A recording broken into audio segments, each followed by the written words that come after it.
Hey everybody, my name is Chris and I'm a tutor here at Chegg.com. I mostly do math and a little bit of computer science, and in this video we're going to do an example of evaluating an integral using the gamma function. So remember, the gamma function is capital gamma of x equals the integral from 0 to positive infinity of t to the x minus 1 e to the minus t dt. Okay? So we're going to want to use this integral somehow to evaluate this integral here. So what that really means is maybe the answer that we get is going to be expressed in terms of the gamma function, which is totally fine. So let's go ahead and start working on this. Now what we want to do first is make the substitution t equals negative natural log of x. Okay, and notice that natural log of 1 over x is the same thing as, negative natural log of x. Okay, so remember that's a property of natural logs, and it comes from the fact that natural log of 1 over x can be thought of as natural log of 1 minus natural log of x. Natural log of 1 is 0, so we can think of it like that. There are a couple other ways to think about that. Well, at least one other way that I can think of, but let's not focus too much on that. So we have that substitution here. So if t is the natural log of x, then what that implies is that x equals negative e, or excuse me, e to the negative t, rather. E to the negative t. Because if t is natural log of x, then negative t equals natural log of x. And then raise e to both sides, and then e to the ln x is just x. And then here we have x equals e to the negative t. Okay? So if that's going on, then what we have is dx equals negative e to the negative t dt. And what happens to our limits? Okay, so this integral now is going to become what? The integral, let's worry about the limits later. So now x cubed is going to be e to the negative t cubed. And then natural log of 1 over x is negative natural log of x, which is now t. So this is now t cubed. And then dx we saw is negative e to the negative t dt. Okay, so here, let's go ahead and change colors. Here, this is x cubed. And then here, this is natural log of 1 over x cubed. And this is what dx was. Or this was dx. All right, now what about the limits of integration? So x ranges from 0 to 1. Now when x approaches 0 from the right, what happens to t? Well, think of the natural log function. So remember, the natural log function looks kind of sort of something like this. So what that means then is that the negative natural log function, negative natural log of x, is going to be that flipped upside down. So take that and flip it upside down, and we get something kind of sort of like this, very roughly, like that.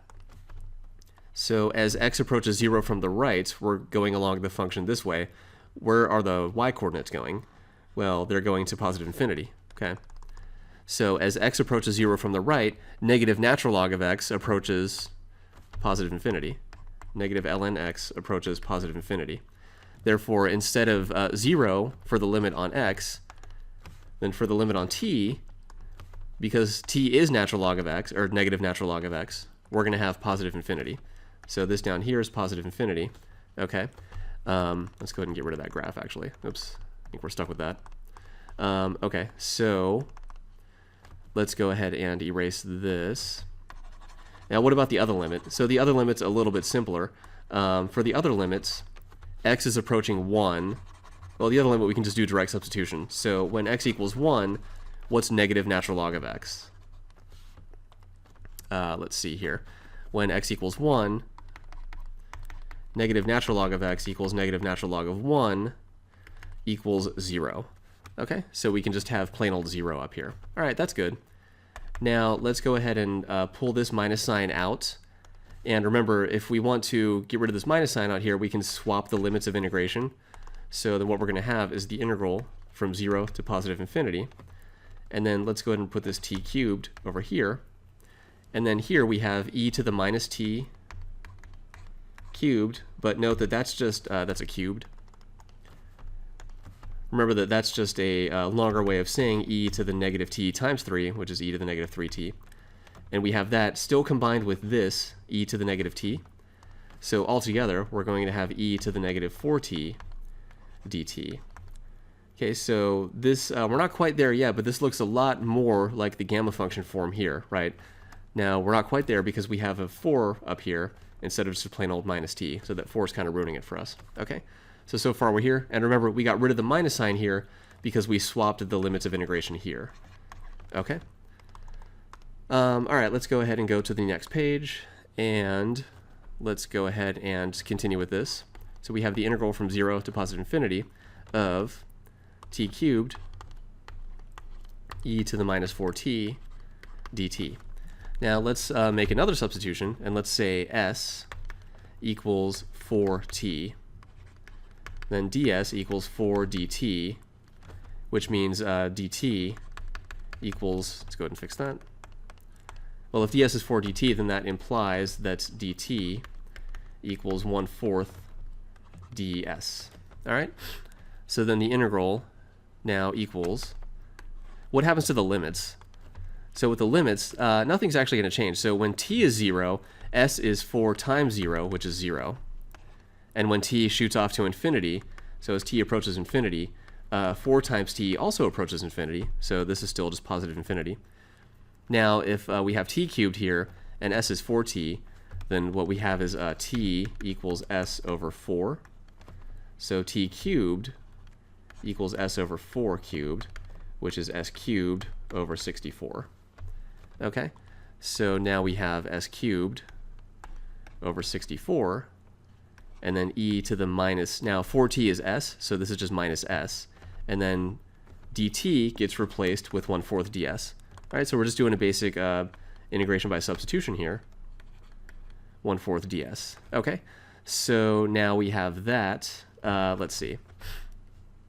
Okay, so then this is going to be, so we can pull out the 1 over 64 and the 1 over 4.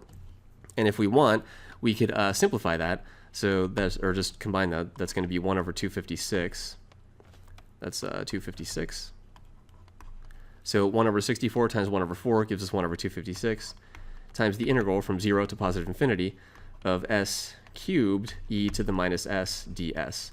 Now this exactly matches this form right here, except instead of t we have s, but it does not matter at all. So now we have this form exactly. So let's go ahead and rewrite, let's go ahead and go to the next page actually. So we have 1 over 256 times the integral from 0 to positive infinity of s cubed e to the minus s ds. Let's go ahead and fix that. Minus s ds. And remember that gamma of x equals the integral from 0 to positive infinity of t, and let's actually express that in terms of s. S to the x minus 1 e to the minus s ds. Okay? So here, 3 is the same thing as 4 minus 1, right? So let's go ahead and write that as 4 minus 1. So what is this right here? Well, this right here is exactly equal to gamma of 4. Right? If we let x be 4 in here, then we have exactly this expression right here. Okay, so as it turns out, this entire thing then is 1 over 256 times gamma of 4. All right, and as it turns out, the gamma function coincides with the factorial function on the integers in that gamma of 4 is actually going to be, so we have 1 over 256. Okay. And then gamma of 4 is actually going to be 3 factorial. So this is 3 times 2 divided by 256. And we can simplify that a little bit. Let's go ahead and do that. So that's going to be 3 over 128. And that cannot be simplified any further, so that's our final answer. Okay? So seems like a long and convoluted process, but it's really not that bad. It's just a matter of making the right substitutions, simplifying everything properly, and remembering what the gamma function is, and remembering that it doesn't have to be t. This variable can be whatever we want, t, s, y, and so on. It just can't be the same thing as this and this. Okay. So anyway, this has been an example of using the gamma function to evaluate an integral. I hope you found this video helpful, and thank you for watching.